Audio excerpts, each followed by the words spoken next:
The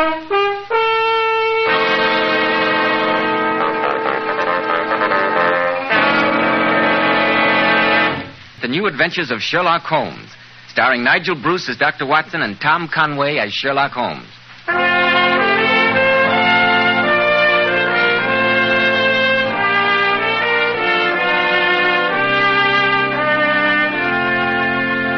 Now, once again, let's drop in on the famous colleague of Sherlock Holmes, our good friend, Dr. Watson.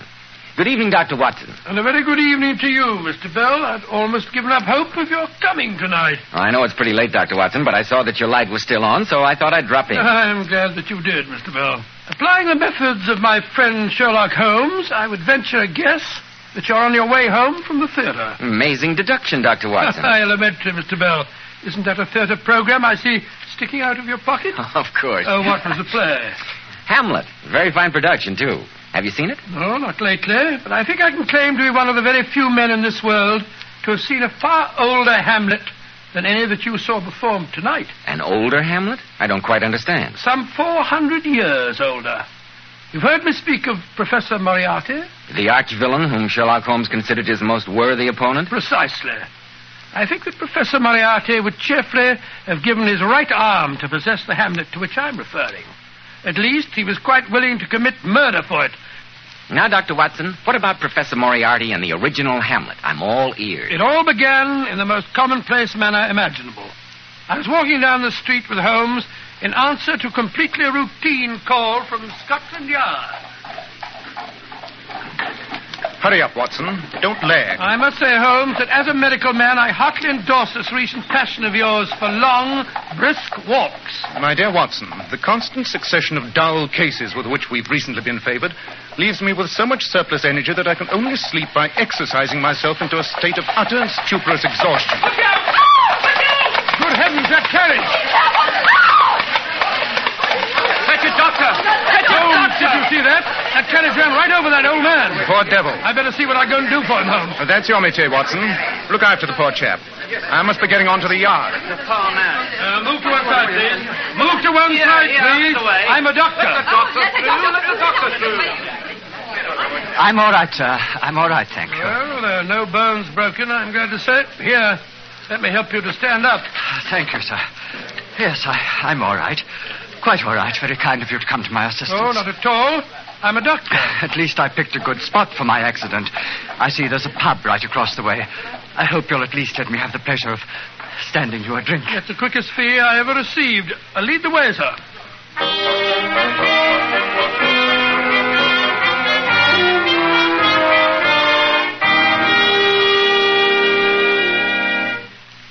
Two whiskies and sodas, miss. Right, sir. Allow me to introduce myself, sir.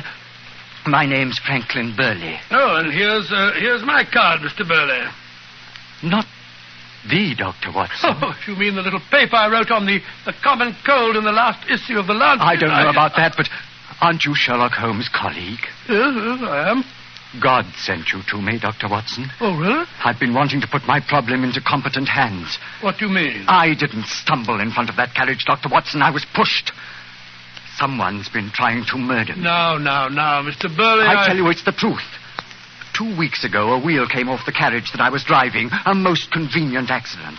Last Wednesday, as I was passing St. George's in Hanover Square, an enormous balk of timber fell, missing me by less than a yard. Well, why on earth should anybody want to kill you? Here you are, gent. Oh, thank you.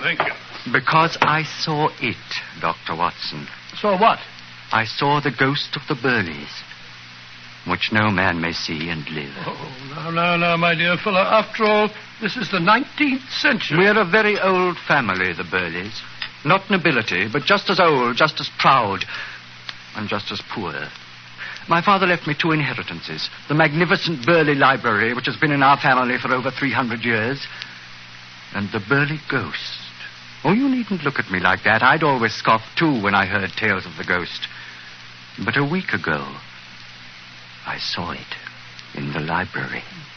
Very well, Mr. Burley. And may I ask whose ghost it's supposed to be? The original collection of books in the library was stolen from an abbey expropriated by Henry VIII. When the abbot resisted, he was killed, and it's his ghost that, according to legend, haunts the library. I don't suppose you could describe the ghost? That's where you're wrong, Dr. Watson. I saw it or him, if you prefer, quite clearly. He was extremely tall, very thin, his forehead a high, pale curve, with his eyes two sunken pits of blackness. Gracious me.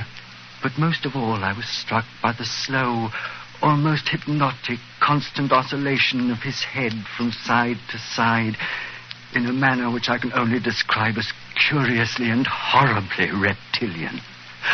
You and Mr. Holmes must help me, Dr. Watson. You must. I can see from your expression that you think I'm merely suffering from delusions, imagining persecutions that do not exist, but I tell you, my life is at stake. Mr. Burley, as a medical man, I'll admit that at least you believe you're telling the truth.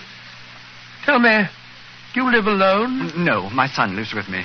A good enough sort, though I could wish he had a bit more purpose in life. But his wife... What about his wife? When my son was in Ceylon running a tea plantation, he married a half-caste woman. She's utterly strange, a terrible creature. I more than half suspect that she's behind everything that's happened. Rather a weird alliance, isn't it, between your ghost and your son's wife? All right, Mr. Burley, I'll speak to Holmes, if that's the only thing that'll set your mind at rest. It won't be the first time that he's driven a ghost back to its lair.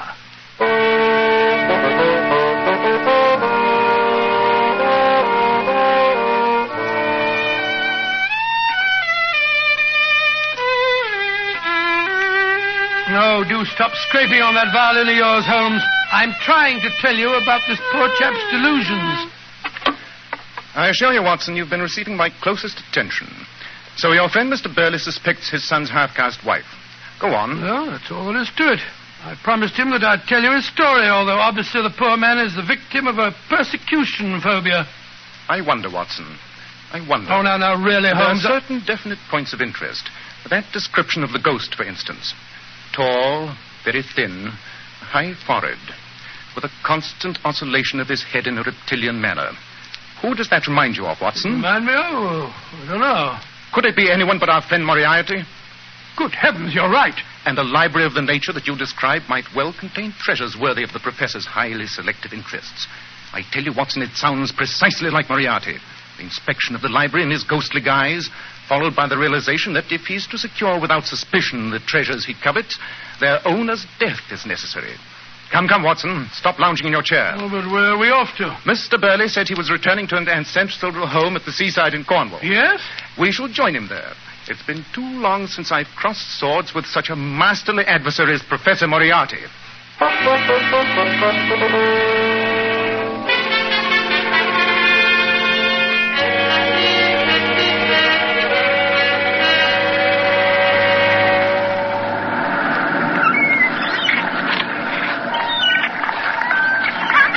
I tell you, Holmes, sea breezes, the salt air, and the sun shining on the water make a man realize that life is worth living. If you don't stop admiring the surf instead of watching where you're putting your feet along the singularly aimless meanderings of this path, you won't have any life left to live. It's a good 200-foot drop to those extremely unpleasant-looking rocks below.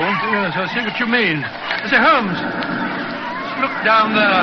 I never realized that those Cornish cliffs are simply riddled with caves. Which no doubt accounts for their popularity with smugglers in bygone days.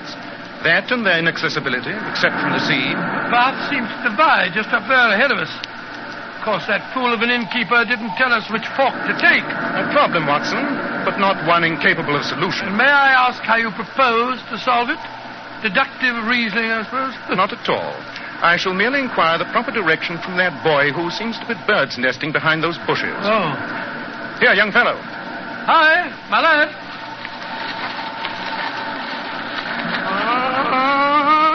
Good morning, my boy. I'm not doing nothing I shouldn't. Of course not. There's nothing to be frightened of. We simply want to know the way to Burley Manor. Burley Manor, my boy. To the right or to the left? Oh, you want Burley Manor, eh? That is the impression we're trying to convey. Everybody knows where Burley Manor is. Well, we don't. Where is it? Straight along the path. That way. Pathetic sight.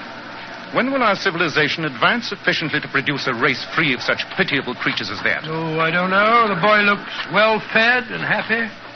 Why shouldn't he? Nothing to do but walk round barefoot and climb about the cliffs all day. Seems rather a pleasant life. I wouldn't mind being an idiot myself. Jackie, where are you? If you're looking for that barefooted boy, madam, he went off towards the cliffs. Oh, then he won't be back for hours. He hunts birds' nests and eggs. Sells them for a few pennies. Very sound hobby. I used to do a little bird's nesting myself when I was a boy. I wanted him to run an errand for me, but it's no match. The boy told us that we should take this path to Burley Manor, but he seemed a trifle wanting. If you're going to Burley Manor, I will be glad to show you the way. I'm Mrs. Stephen Burley. Good Lord, not the... Your father-in-law invited us down to see his library, Mrs. Burley. May I introduce Dr. Watson? How do you do? My name is Sherlock Holmes. I'm very glad to know you both. Now, if you'll just follow me along the path, it's rather narrow, so I'm afraid we'll have to go in single file. Just attractive girl, eh, Holmes? Quite. Which makes me wonder all the more why she has evidently been weeping.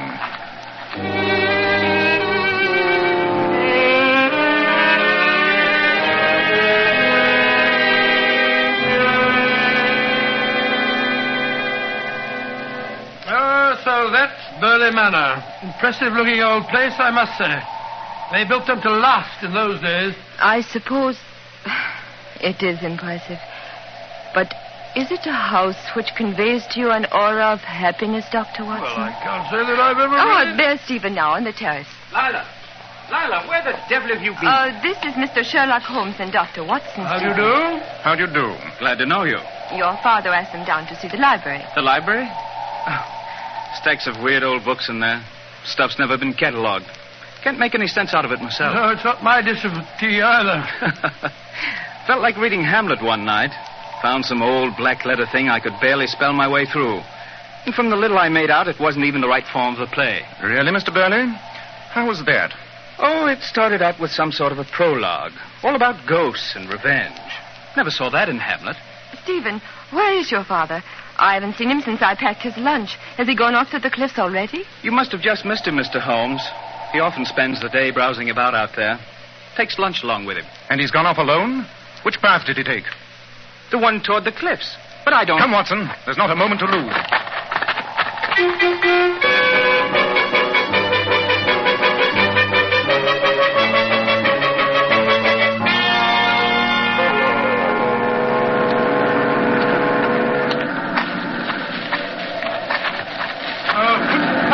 Bushes.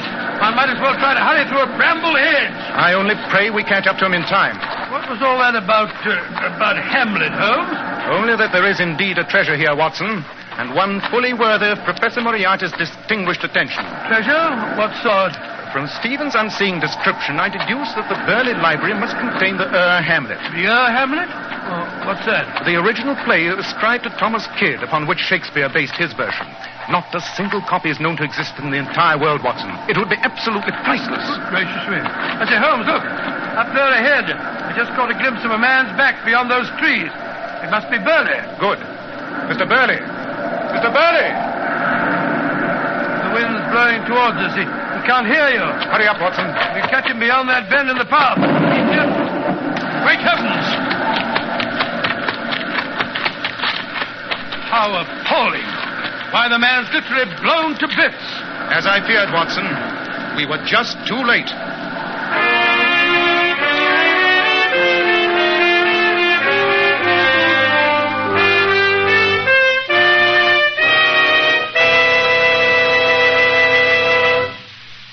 It'll be interesting to see if Sherlock Holmes really was too late.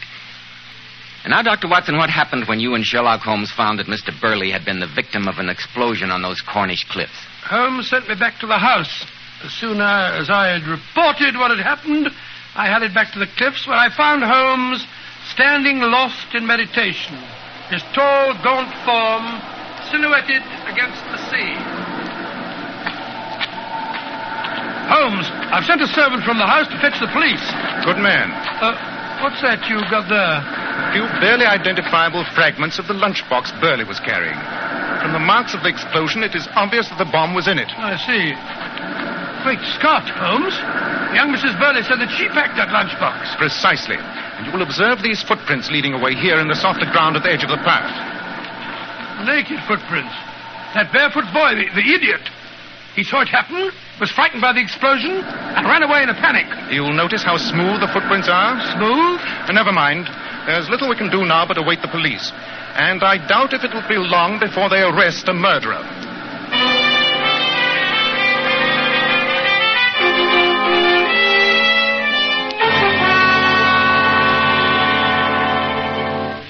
I should like to suggest, Superintendent Maddox, that you broaden the course of your inquiry. If you don't mind, Mr. Holmes, I'll conduct my questioning in my own way. Not at all, Superintendent. What a rude fellow. Now, Mrs. Burley, it'll be a lot better for you if you help me instead of hindering me. I've been trying to answer your question, Superintendent. Although only a fool could fail to see where they're leading. Now, Lila, the superintendent's only trying to find out the truth. Very well. I'm innocent. And if all you want is the truth, you shall have it. I hated my father-in-law, and he hated me. Lila, don't say any more. And that isn't all. All the gossip you picked up from the servants this afternoon is true, Superintendent. My husband and I quarreled this morning. Quarreled bitterly. Stephen talked of divorce. His father's constant pressure has made him so confused that he no longer knows his own mind. That's not true, Lila. I still love you. So if that's what you wanted to know, Superintendent.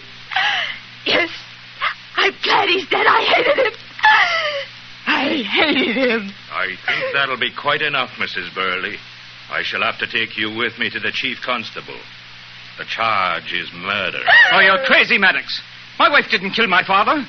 The fact that she's told you all these things should be proof enough. I'm sorry, Mr. Burley. I've got to do my duty as I see it. Come along, Mrs. Burley. Very well. I'm ready. I'll come along with you, my dear. No, darling. Stay here and help Mr. Holmes in any way you can. That's the best way for you to help me. She's quite right, my boy. Now, come along, Mrs. Burley. Mr. Holmes, I'll offer you any sum you wish to clear my wife. Your father was my client. I already have a duty to find his murderer. And you think that Lila... I think the superintendent would have arrested her twice as quickly if he had known of the other possible motive. That in revenge she had conspired with Professor Moriarty against your father. Then you're leaving? You won't help me? There are loose ends to clear up, Mr. Burley. I must send Dr. Watson on an errand. As for myself, my first objective is to inspect the famous Burley Library.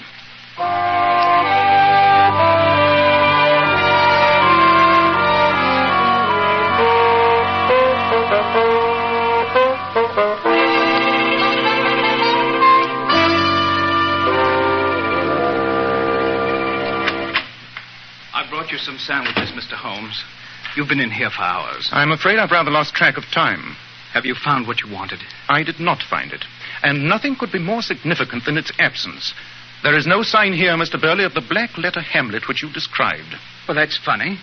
I distinctly remember that... Ah, there you are, Holmes. Any luck, Watson? No, not a bit. I missed my supper and had a wild goose chase for my pains. You mean you couldn't find the half-witted boy? Checked every house in the village. He's nowhere about. I'm afraid he will never return. Dead? You mean you think that he saw too much? I mean, Watson, that the person who planted that bomb also murdered that poor boy. If you could have some lanterns at once, please, Mr. Burley. Of course. I think we'd better follow the tracks of those bare feet to their final destination.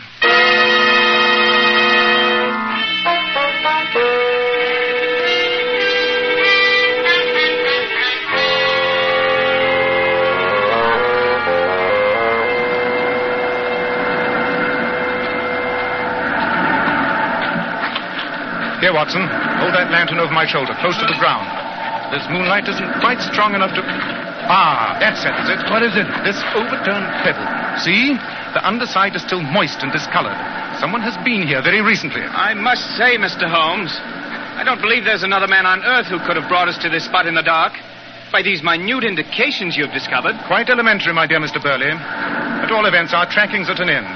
This path seems to lead right down the face of the cliff. If you call it a path, where the devil does it lead to? If you look over the edge of the cliff... Over here? Careful. It's a 200-foot drop to those rocks below. You see a dark opening some 40 or 50 feet down? One of the caves. Precisely. And except for this extremely precipitous and presumably unknown path, a cave completely hidden and inaccessible save from below by way of the water. Come on. Dark in here. It's very slippery. Careful, Holmes. Look out for loose rocks. Oh, blasted. I nearly ripped my ankle. Look out, that boat is loose. Good heavens. That just missed me. What price the brisk sea breeze is now, Watson? I wish we were back in Baker Street. There. The worst bit's over. Here's the cave. It's larger than it seemed from above. Hold that lantern high above your head, Mr. Burley. This cave extends back quite a distance, apparently. Ah, there's something white beside those rocks. Good gracious me. It's some sandwiches. Precisely. The remains of your father's lunch, Mr. Burley. But I don't understand. And here, unless I'm greatly mistaken, in this pile of books we shall find the missing Hamlet. Ah, yes, just as I thought. Follow me, Mr. Burley. Keep that lantern high enough so that I may see what's ahead of us. What the dickens are you doing with a revolver in your hand, Holmes? I expect to find it of use at any moment, Watson. Ah, the end of our road. It's my father. It's Burley. He's asleep. But he's wearing Jackie's clothes. Precisely. Wake up, Mr. Burley. No, none of that. I've got you covered. What's the meaning of this? A very clever plot, Mr. Burley. You so hated your half-caste daughter-in-law that you determined to get rid of her before she could bear you a grandchild, even to the lengths of framing her for your own murder. We said that only she could have tampered with the lunchbox. Obviously, we should have thought, Mr. Burley, only she and you could have done so. Good heavens, Holmes. Do you mean to say that my father... Under the pretext of some childish game, Burley, you exchanged clothes with that poor boy. We saw him walking along dressed in your clothes. No wonder he didn't answer when I called your name. You watched him as he was blown to bits by the bomb, and then you disappeared. You knew, Holmes, what we'd find here? The bare footprints were smooth, Watson, which should have told me at once that they were the prints of Franklin Burley's feet. The boy Jackie, who spent his days climbing the cliffs, would have had horny, calloused feet. When I realized that, everything fell into place. The ghost in the library. Pure invention. The accident, which doubtless was simply an accident, introduced Burley to you and suggested that I might prove an unimpeachable witness to his ostensible murder by his daughter-in-law. The story of the ghost was simply an ingenious device to pique my interest. All right, Mr. Sherlock Holmes. As long as you're so smart, answer this question. What can you prove? I'll admit I changed clothes with the idiot. I'll say it was just a game. Then he was killed by the trap that had been meant for me. I was panicked and ran away. Yes, panicked to the extent of bringing your most valuable books with you, Mr. Burley, the sale of which would be a great help in starting your new life. But there's more to it than that. How does the heir of an old but impoverished family do himself as well as you do? How does a country gentleman secure a well-made time bomb? And above all, how is it that you were able to describe Moriarty so precisely in order to tempt me? You're one of Moriarty's henchmen, aren't you? It's always been a trick of his to use the old smuggler's passages in these caves. Perhaps you're even counting on him to complete your plan. Look, Holmes, look. There's a motorboat coming in towards us. There, standing on the prow, that unmistakable thin figure, that oscillating head. It's Moriarty. Get down, Watson, out of sight. Stand up early in the mouth of the cave. Let Moriarty see you in the light, but don't try to warn him. I assure you I won't hesitate to shoot you. You don't dare kill me. You want me as a witness. Moriarty! It's a trap! Sherlock Holmes is here! Moriarty's raising his rifle. He's... Oh! He shot him, Holmes. Moriarty's shot Burley. Better luck next time, Holmes. Good heavens.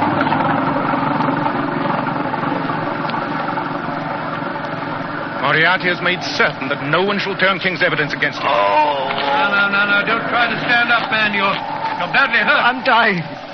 But there'll be no dying words from me for you to use in court. I see where you're looking. You want that Hamlet, don't you, Mr. Holmes? Every scholar, every museum in the world would... Oh, and it's mine. I'll never let it be seen. No one shall have it now. You least of all. I'm dying, and it dies with Look out, Holmes! Burley, stop! Good heavens, he's thrown himself into the sea. He hasn't a chance on those jagged rocks. Yes, and his body will be washed out to sea before we can get down there. Watson, an irreparable loss. Loss?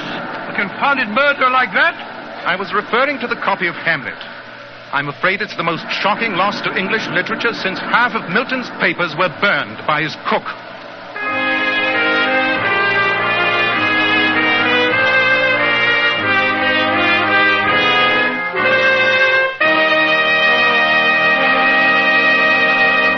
So Professor Moriarty once again got the better of Sherlock Holmes. Oh, no, only in that he escaped capture, Mr. Bell. After all, Holmes solved the mystery and managed to save the reputation of the young and beautiful Mrs. Burley. That's true, Dr. Watson. Now, Dr. Watson, How about next week? Well, now let me see. Next week, I think I'll tell you how Holmes unmasked the sinister Dr. Ponsonby, head of a boys' school, and thus saved the life of one of the pupils. I've always referred to this particularly bizarre adventure as the singular affair of the dying schoolboys.